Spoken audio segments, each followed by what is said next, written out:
Tá. Então, pessoal, só para a gente encerrar, né, o vírus da hepatite A, ela, de uma forma geral, é uma doença autolimitada, né? Ela vai ter essa forma, essa evolução espontânea, é uma doença benigna e que não vai ter uma sequela hepática, por exemplo, tá? Não vai ter tantas, a gente não vai nos levar a complicações, tá?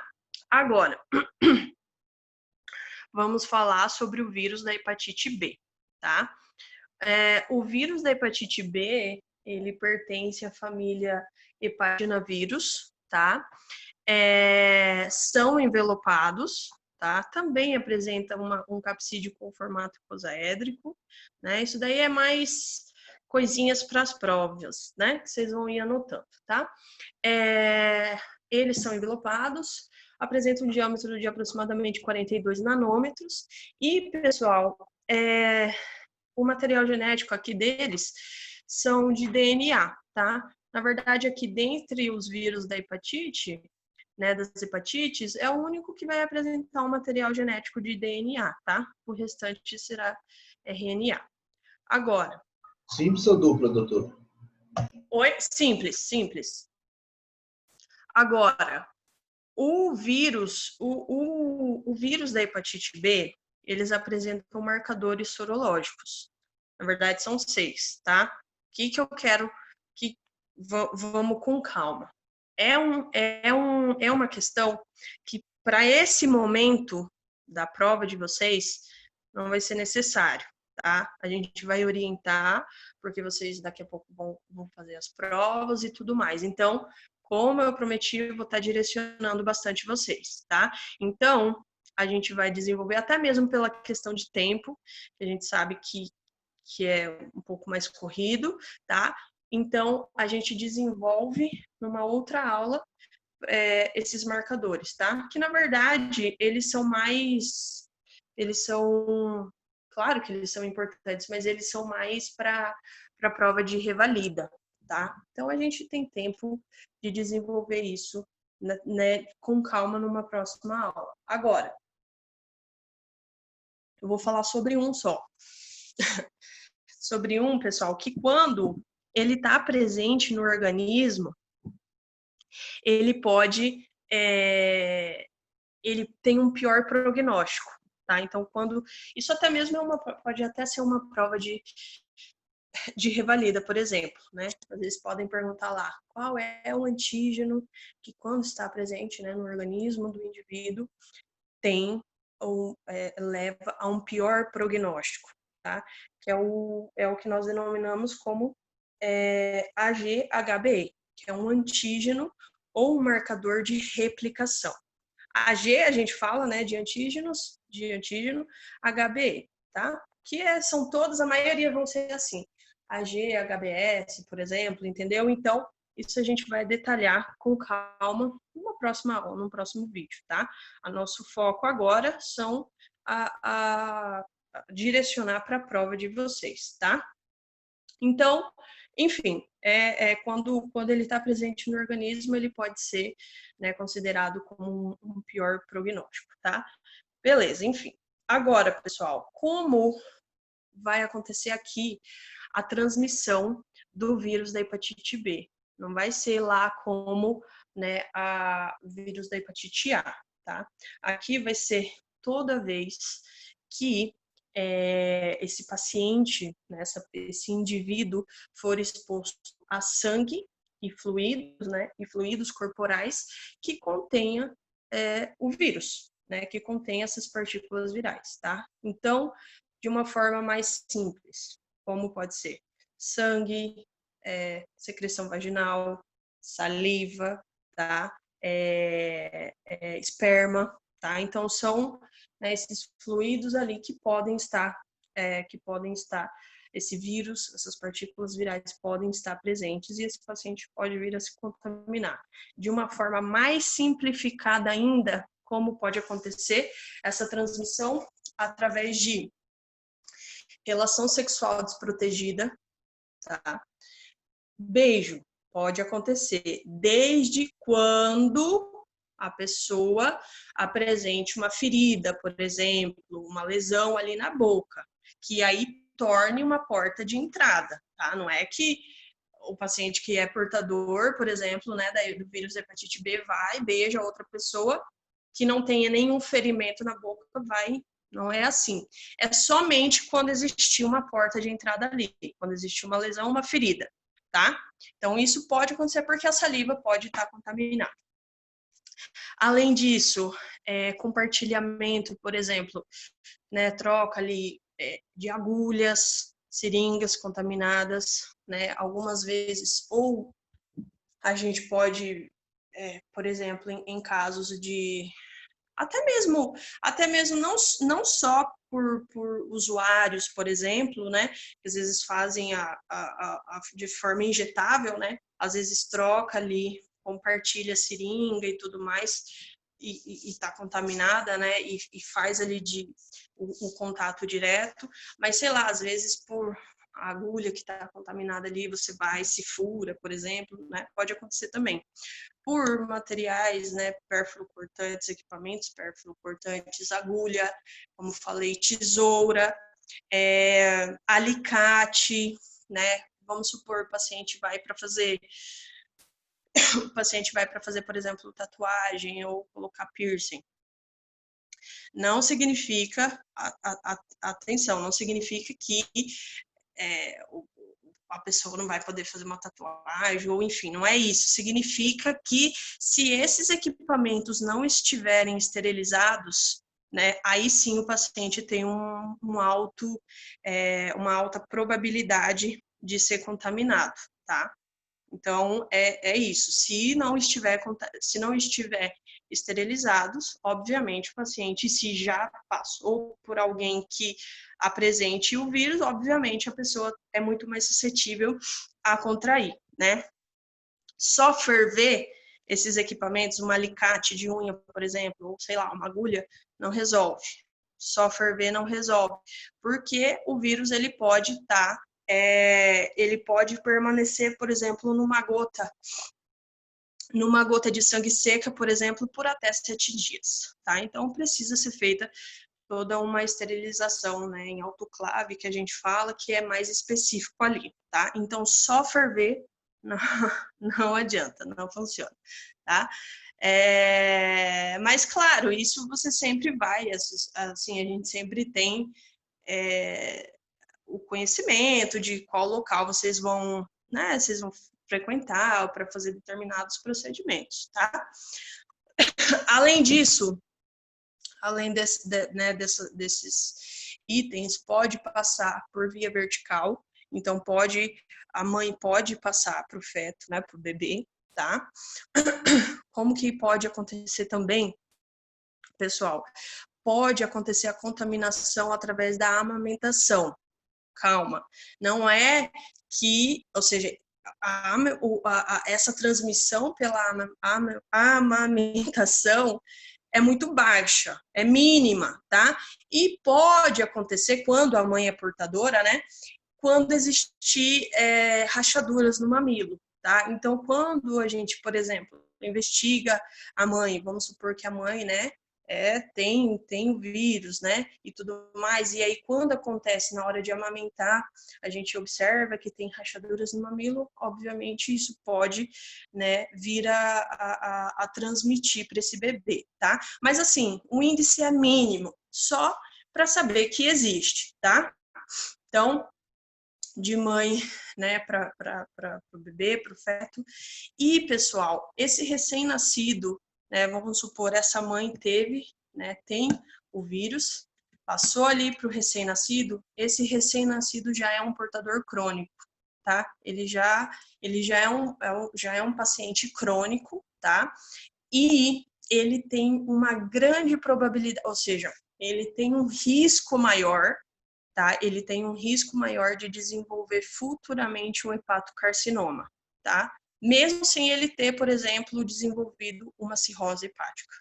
ele tem um risco. Estou falando que sempre vai ser assim? Não, a gente não pode falar sempre vai ser dessa maneira ou nunca vai acontecer dessa forma. A gente não pode ter uma certeza exata, mas tem um risco maior de contrair, né, de adquirir um hepatocarcinoma futuramente, tá? Então, basicamente isso. Antigamente, né, em tempos atrás, a contaminação por transfusão sanguínea era muito alta, era muito grande.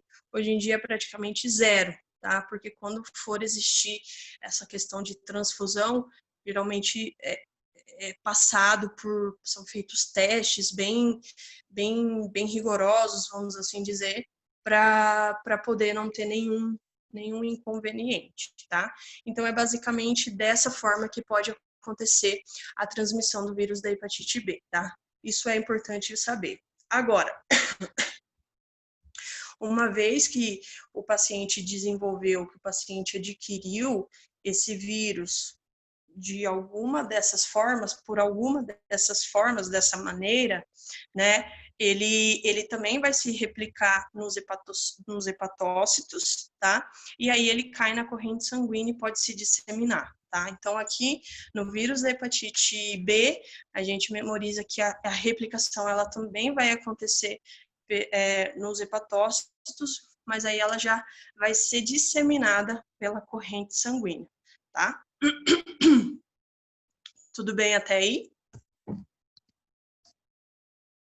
O período de incubação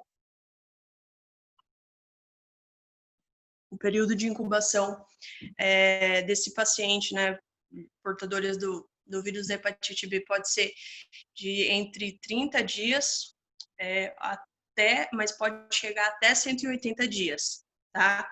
No da hepatite A, pode ser entre 15 a 30 dias, ou no máximo 50 dias ali, tá? O período de incubação, que vai estar acontecendo, né? Toda essa sintomatologia e tudo mais.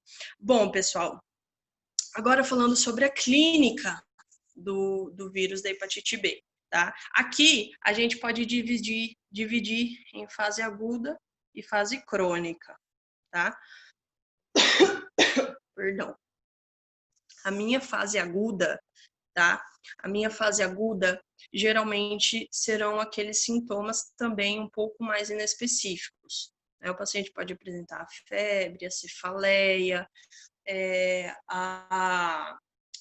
náuseas, vômitos, mialgias e tudo mais.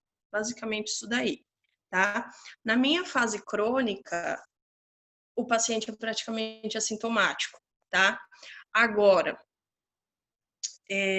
quando evolui, quando essa manifestação clínica nesse paciente crônico, né, quando essa fase dessa manifestação clínica começa a acontecer, geralmente pode ser já que o paciente esteja apresentando uma cirrose hepática, tá?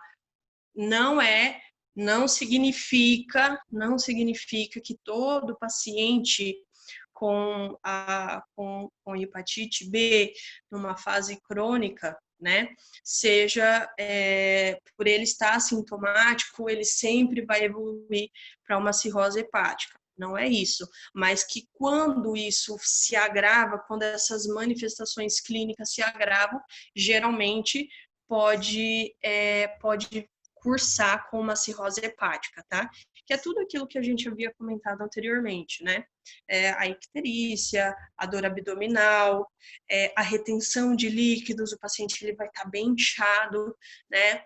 A CID, né, que é o acúmulo de líquido na cavidade peritoneal, tá? Inclusive, pode aparecer até mesmo sangramento, tá? Que a gente já comentou também logo no começo, tá? Então, de uma forma geral, pode vir a acontecer isso, tá? Agora, importante a gente não, primeiro vamos falar do diagnóstico, para não confundir. O diagnóstico, pessoal, a gente pode fazer as enzimas também, tá? A gente pode né, pedir as enzimas hepáticas, né? Elas também vão estar elevadas, tá? Também estarão elevadas. Podemos fazer medição de IgM, IgG, podemos também, tá? Mas o mais importante aqui, o mais importante vai ser a detecção do antígeno de superfície desse vírus, tá? Esse antígeno de superfície é o que nós podemos chamar de HBsAg. HBsAg, tá? Então, é um antígeno de superfície que, enquanto esse antígeno estiver presente ali no organismo, o paciente vai estar, né, ou apresentando sintomas, que na verdade ele vai ser um portador. Quando o paciente adquire esse vírus da hepatite B, uma vez que ele esteja no organismo, ele não vai ser eliminado, tá? Então, o que acontece? Contraiu o vírus ali da hepatite B, o vírus permanece, não significa que ele sempre vai estar apresentando sintomas. Ele pode ficar dormindo ali, em estado de latência, inclusive, tá? E aí, então, quando existir uma situação, por exemplo, o paciente está exposto a uma quimioterapia, por exemplo, né, está fazendo uso contínuo, um uso prolongado de imunossupressores, né, isso pode fazer com que o vírus se reative, tá? Então, o que é a nossa ideia, o que a gente precisa entender, que a gente vai tratar esse paciente, na verdade, para evitar essas complicações, para evitar de evoluir para um pior prognóstico, tá? E aí, então, a gente precisa detectar esse antígeno, tá? A gente não vai conseguir, para a gente eliminar esse antígeno, para a gente controlar ele, para não ficar desenvolvendo, né, essa fase sintomática do paciente, tá? Então, vamos recapitular ali, tá? Vamos fazer o diagnóstico, podemos pedir as enzimas? Podemos. Vão estar elevadas? Estarão, porque está acontecendo uma lesão nesse parênquima hepático, tá? Então, elas vão estar elevadas, tá? Mas o meu diagnóstico definitivo será uma detecção do antígeno de superfície, tá? A gente pode fazer através de um exame laboratorial mesmo, de sangue, ou um teste rápido, tá? Para a gente detectar que esse antígeno está ali ativo, vamos assim dizer, tá? O tratamento, nós vamos fazer como? Claro, a gente pode fazer um tratamento de suporte também para esse paciente, mas aqui a gente já entra com antiviral, tá? A gente já entra com antiviral principalmente para a gente impedir que haja complicações, tá? A gente precisa ir tratando para esse paciente ficar bem, para não evoluir de uma maneira negativa, né? Geralmente a gente utiliza mais o tenofovir, tá? Aqui na hepatite B, ele é o mais utilizado, tá? Temos também a lamivudina, mas ela é muito bem aceita, mas ela não é tão utilizada, tá? O tenofovir é mais indicado, é o mais utilizado, tá? Então, recapitulando que é importante a gente saber que uma vez que o paciente contraiu, né, que esse vírus está no organismo, geralmente a gente não consegue eliminar ele, tá?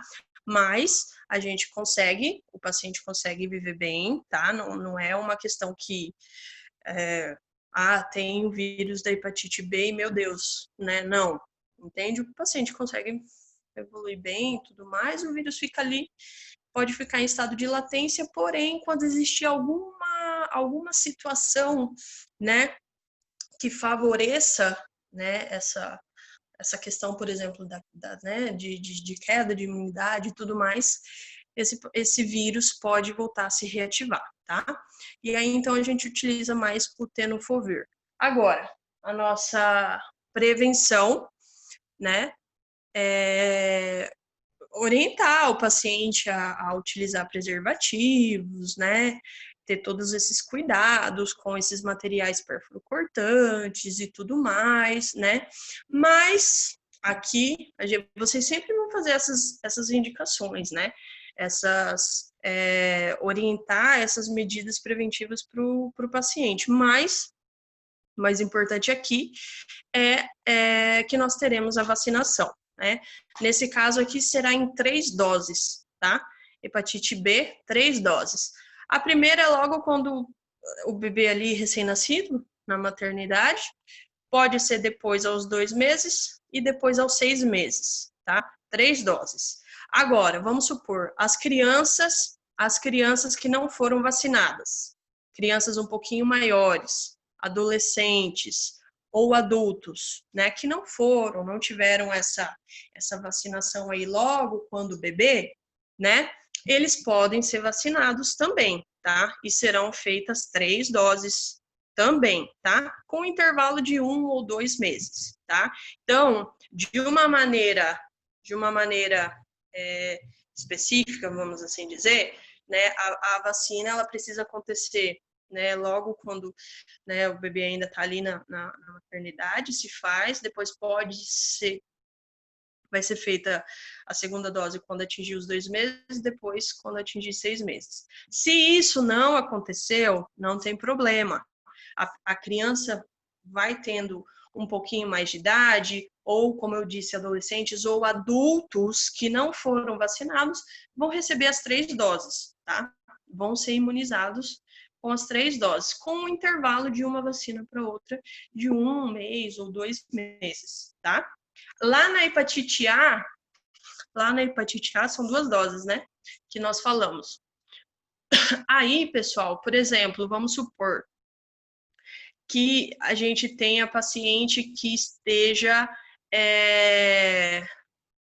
tipo assim, que apresente ali um risco para contrair a enfermidade, por exemplo, né? Por exemplo, vocês estão trabalhando no hospital, né, os profissionais de saúde, né, até mesmo profissionais que lidam ali com lixo, assim, né, ou com águas contaminadas, ou, por exemplo, a pessoa vai viajar para a área endêmica, né? Aí pode estar indicado, se não foi vacinado, está indicado também a fazer a vacinação, tá? Está indicado a se vacinar também com as 2 doses, no mesmo intervalo, de 1 ou 2 meses, tá? Mas é importante a gente para não confundir, 2 doses lá na hepatite A e 3 doses aqui, tá? Se a criança não foi vacinada, lá, quando bebezinha, não tem problema. A partir vai ficando um pouquinho maior, adolescente ou adulto, pode ser vacinado da mesma forma, tá? Com as 3 doses. Deu para entender? Doutora, só uma pergunta. Sim. O vírus da B também é sorotipo único? Não, ele apresenta mais sorotipos, tá? Que na verdade tem a ver com esses marcadores, mas ele não é sorotipo único, tá? É por isso que a gente faz como eu digo, nós vamos fazer uma próxima aula, né, falando sobre esses marcadores. É só mesmo para não confundir, porque é confuso e assim, agora, para a prova, para a nossa prova, não é tão necessário, tá? Cai bastante em prova de revalida. Aí a gente vai... e além disso, eu vou estar passando, vou fazer o slide e vou estar passando para vocês, tá? Além da nossa aula aqui, vou fazer o slide, vou mandar para vocês poderem, para poder complementar os resumos de vocês, tá?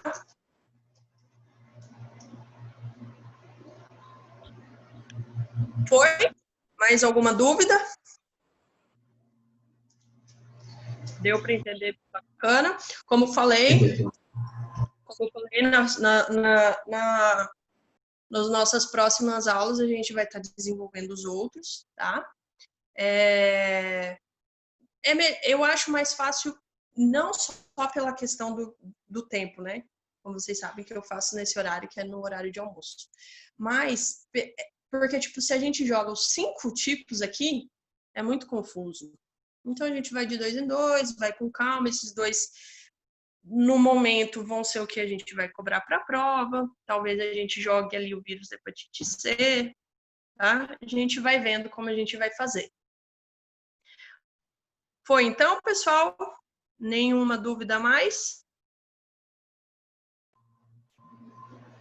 Aproveitem para tirar dúvida com a professora agora.